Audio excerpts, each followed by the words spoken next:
Hi friends, today we will learn class 6 NCERT science book chapter 4 sorting materials into groups. So let's start. This is part 1. 4.1 Object around us, हमारे आसपास के object. We have seen that our food and clothes have so much variety in that not just food and clothes, there is such a vast variety of object everywhere. हमने देखा कि हमारे जो food और cloth है उसमें अलग अलग तरह की वैरायटी होती है और सिर्फ फूड और क्लॉथ में ही वैरायटी नहीं होती, हर एक चीज़ों की अलग अलग वैरायटी होती हैं. We see around us a chair, a bullock cart, a cycle, cooking utensils, book, clothes, toys, water stones and many other objects. हम अपने आसपास ये चेयर, बुलक कार्ट, साइकिल और ये जो कुकिंग यूटेंसिल्स, बुक वगैरह होते हैं और भी बहुत सारे ऑब्जेक्ट इनके सिवाय हम देखते हैं. All these have different shapes, color and uses. इन सब के अलग अलग यूज़ होते हैं, अलग अलग कलर होते हैं और अलग अलग शेप्स होती हैं. Look around and identify objects that are round in shape. Our list may include a rubber ball, a football and a glass marble. अपने आसपास देखो और आइडेंटिफाई करो कि उनमें से कौन सी चीज़ें राउंड है. राउंड मतलब लाइक दिस, ऐसी शेप की हैं. और हमारे पास इनमें एक आती है रबड़ की कोई बॉल आती है, फुटबॉल आती है और ग्लास मार्बल आता है राउंड शेप का, ऐसी शेप का. If we include objects that are nearly round, our list could also include objects like apple, oranges and earthen pictured गड़ा. और हम ऐसे इंक्लूड ऑब्जेक्ट कर रहे हैं जो मतलब राउंड हैं थोड़े से, मतलब जैसे थोड़े टिल्टेड है, ऐसे जैसे कुछ ऐसे हो गए, मतलब ऐसे नहीं, कुछ थोड़े से टिल्ट हो रखे हैं. उसमें कौन से ऑब्जेक्ट आते हैं? एप्पल. एप्पल राउंड तो होती है, ऐसे राउंड ही शेप लेती है, बस इधर से ऐसे थोड़ा सा ऐसे एप्पल ऐसी होती है ना, ऐसे होती है. फिर ऑरेंजेस भी जैसे राउंड तो हैं, एक वेट अ मिनट, ऑरेंजेस यहाँ पर ऐसे राउंड तो होते हैं लेकिन जैसे वो कहीं कहीं से ऐसे टिल्टेड होते हैं. मैं आपको एक और बताती हूँ. जैसे ये ऐसे हो गया, इधर से ये ऐसे होता है थोड़े से, इसलिए. और जो पिक्चर होता है वो ऐसे होता है, मटका ऐसे होता है ना मटका. ये ज़्यादा अच्छा नहीं बना, मतलब नीचे से तो राउंड होता है, फिर ऊपर से उसका ये जो होता है ये भी राउंड होता है. We were looking for objects that are edible. हम ऑब्जेक्ट को देख रहे हैं जो खाने लायक है. We might include all the items that we have listed in table 1.1, 1.2 and 1.3 in chapter 1. हम उन मटेरियल्स को लेते हैं जो हम चैप्टर 1 की कौन सी टेबल 1.1, 1.2 और 1.3 में देखे थे. We might also find that some of those round shaped object we just listed out are also in this group. और हमने ये भी देखा कि उनमें से जो कुछ आइटम है वो राउंड इन शेप में थे और वो हमने इस ग्रुप में डाले हैं. Let us say we wish to make a group of object that are made of plastic. चलो हम ऐसे ऑब्जेक्ट का ग्रुप बनाते हैं जो जिसमें सिर्फ प्लास्टिक हो. Buckets, lunch boxes, toys, water containers, pipe and many such objects may find a place in this group. जैसे हमारे lunch boxes हो गए, toys, water के जो ऐसे containers होते हैं, ऐसे आते हैं वो कंटेनर वो इस ग्रुप में आ सकते हैं. There are so many ways to group objects. In the above example, we have grouped object on the basis of their shape or the materials they are made from. जो group होते हैं वो अलग अलग basics पे होते हैं. अब जैसे हमने ऊपर देखा, हमने तो एक तो बनाए थे कि उसकी शेप के ऊपर डिपेंड करता है, जैसे कि कितनी तरह की शेप होती है, जैसे ये सर्कल, ये स्क्वायर, फिर ये एक ट्रायंगल, फिर ये एक रेक्टेंगल, ऐसी बहुत सारी शेप्स थी. हमने ऐसे ग्रुप बनाया था और उस मटेरियल से बनाया था जो मतलब किससे, उनके मटेरियल्स के बेस पे. जैसे हमने एक प्लास्टिक का ग्रुप बनाया था.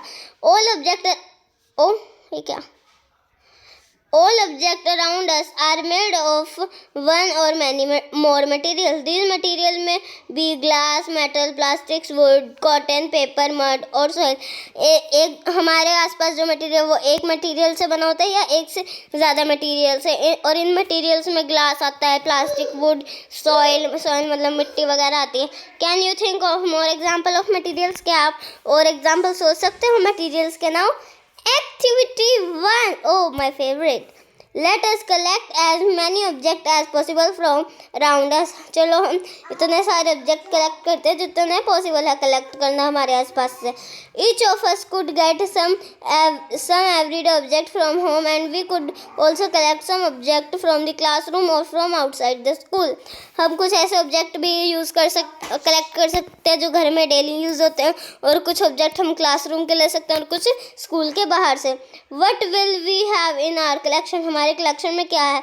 Chalk, pencil, notebook, rubber, duster, hammer, nail, shops, spoke of wheel, bat मतलब हैमर मीन्स हथौड़ा, नेल, कील ऐसी होती नहीं है, वैसे कील होती है एक टी टाइप में, वो है हमारे पास. व्हील भी है, बैट मतलब वो चमगादड़ वाला बैट नहीं, वो बैट खेलने वाला बैट, क्रिकेट वाला बैट है जो ऐसे शेप में होता है, कैसे ऐसे शेप में होता है जो बैट. आई थिंक ये बॉटल लग रही है बैट में. मैच बॉक्स, सॉल्ट, पोटैटो, और मैच बॉक्स मतलब मैचेस की जो ऐसे डिब्बी होती है स्क्वायर शेप की, वो मिली थी हमें जिसमें मैचेस होती है. नमक और आलू मोटा भालू. We can wait a minute, this is बूझो sorry. We can also list objects that we can think of but cannot bring to the classroom. हम कुछ ऐसे ऑब्जेक्ट भी ला सकते हैं जो हम सोच रहे हैं लेकिन हम उनको क्लासरूम में नहीं लेकर आ सकते. For example wall, trees, doors, tractor, road. हम इन चीज़ों को क्लासरूम में कैसे लाएंगे? Tractor is so big. Separate all object from this collection that are made from paper और वुड. इनमें से वो सामान अलग कर दो जो पेपर और लकड़ी से बने हुए हैं.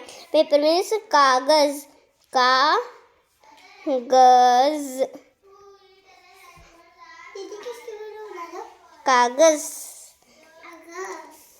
This way we have divided all objects into two groups.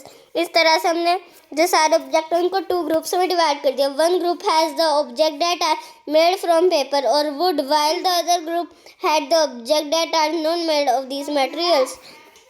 एक ग्रुप तो ऐसा है जिसमें ऑब्जेक्ट है सारे पेपर और वुड से बने हुए, और दूसरा है जो इनसे नहीं बने हुए. Similarly, we could separate the things that are used for preparing food. और हम इनमें से वैसी उन चीज़ों को भी सेपरेट कर देते हैं जो फूड को प्रिपेयर करने में यूज़ होती हैं. हम इतनी आगे कैसे पहुँच गए? Wait. Let us be a little more systematic. List all objects collected in table 4.1. Try to identify the material that each one is made up of. चलो अब हम इसको बहुत ही सिस्टमैटिक बनाते हैं, और आपने जो ऑब्जेक्ट कलेक्ट किए हैं वो जो ये टेबल 1.1 है उसमें लिख दो, और ट्राई करो कि वो बताने का कि वो मटेरियल किससे बने हैं. It would be fun to make this a large table collecting information about as many objects as possible. हमको ये करने में बहुत मज़ा आएगा, इतनी बड़ी टेबल बनाने में और इंफॉर्मेशन कलेक्ट करने में इतने सारे ऑब्जेक्ट की. It may seem difficult to find out the materials out of which some of these objects are made. ये थोड़ा सा डिफ़िकल्ट भी होगा कुछ मटेरियल्स के लिए पता लगाना कि ये किससे बने हुए हैं. In such cases, discuss with your friend, teacher and parents to identify the materials. तो इसके लिए आप अपने फ्रेंड्स के साथ, टीचर्स के साथ और पेरेंट्स के साथ डिस्कस करना. तो ये ऐसी टेबल बनानी है जैसे प्लेट मीन्स थाली, जो कि स्टील की भी होती है, ग्लास की भी, प्लास्टिक की भी होती है. Column 1. That are known to you. Now try and think of every objects you know. चलो जैसे कि हमने कॉलम 1 में देखा कि ये ऐसे ऑब्जेक्ट हैं, कुछ हमें बताए हैं। चलो अब हम ऐसे डेली यूज़ के ऑब्जेक्ट को सोचते हैं। That are made mainly of these materials and list them in column 2। जो ये कॉलम 2 है इसमें इनको लिस्ट करना है जो इनसे बनते हैं materials. So, what do we find from this table? First, we grouped object in many different ways. हमें इस टेबल से क्या पता चल रहा? पहले हमने इनको बहुत अलग अलग वेज में ग्रुप किया। We then found that objects around us are made of different material. फिर हमने ये ढूंढा कि जो हमारे आसपास ऑब्जेक्ट होते हैं वो बहुत ही अलग अलग मटेरियल से बने होते हैं। At times an object is made of a single material. कई बार एक जो मटेरियल होता है वो एक सिंगल मटेरियल से बना होता है। An object could also be made of many materials. और एक जो ऑब्जेक्ट है वो एक से ज़्यादा मटेरियल से भी बना हो सकता है। And then again one material could be used for making many different objects. और जो एक मटेरियल है वो अलग अलग ऑब्जेक्ट बनाने के लिए भी यूज़ हो सकता है। What decide which material should be used for making any given object? ये कौन पता लगा सकता है कि ये जो ऑब्जेक्ट दिया हुआ है वो किससे बना हुआ है? It seems that we need to know more about different materials. तो हमें ये बताता है कि हमें अलग अलग मटेरियल को और स्टडी करना होगा, अच्छे से इनके बारे में और पता लगाना पड़ेगा।